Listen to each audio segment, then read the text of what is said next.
Kwa jina la Baba na la Mwana na la Roho Mtakatifu. Amina. Tumsifu Yesu Kristo. Ndugu zangu, karibu tusikilize maisha ya Mtakatifu Nikola, askofu wa Myra, karne ya 4. Mtakatifu Nikola ndiye mmoja wa maaskofu wa Mashariki wanaosifiwa zaidi. Alizaliwa katika Asia Ndogo, Uturuki. Hatujui historia ya maisha yake, ila alikuwa askofu wa Myra, Uturuki, na katika karne ya 6 lilikuwepo kanisa la Mtakatifu Nikola mjini Konstantinopoli. Kisha karne ya 9 huko Mashariki na kisha karne ya 11 huko Magharibi. Ibada yake imeenea sana. Alitajwa somo wa mabaharia, kadhalika wa watoto, wa wafanya biashara na wengineo. Mtakatifu Nikola ni mmojawapo wa watakatifu walioheshimiwa sana katika nchi nyingi. Iko hadithi isemayo kwamba tajiri mmoja alikuwa amepoteza mali zake zote.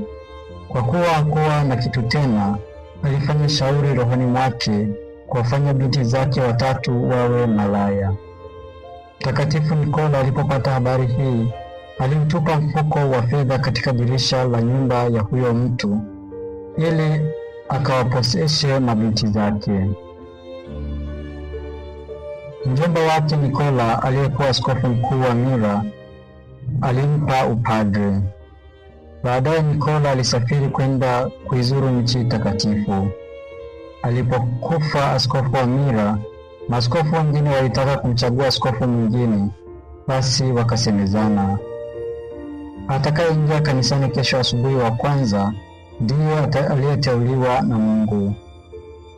Kulipokucha, Nikola alikuwa wa kwanza kuingia humo kanisani, na mara aliwekwa kuwa askofu wa Myra. Alikuwa akifunga kila siku, hakula nyama wala kunywa divai. Usiku alilala juu ya kirago au mbao. Aliamka asubuhi sana ili apate kuimba nyimbo za Zaburi pamoja na mapadre wengine. Akafa Myra, lakini mwili wa askofu huyu ulizikwa kwanza Myra, halafu ulihamishwa Bari, Italia, ambapo anaheshimiwa na Wakristo mpaka hivi leo. Mtakatifu Nikola, utuombee.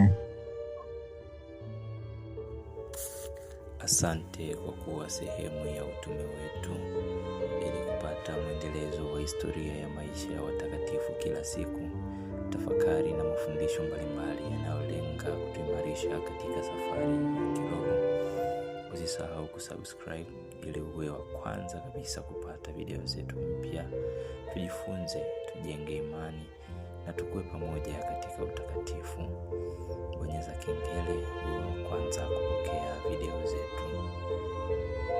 Tumsifu Yesu Kristo.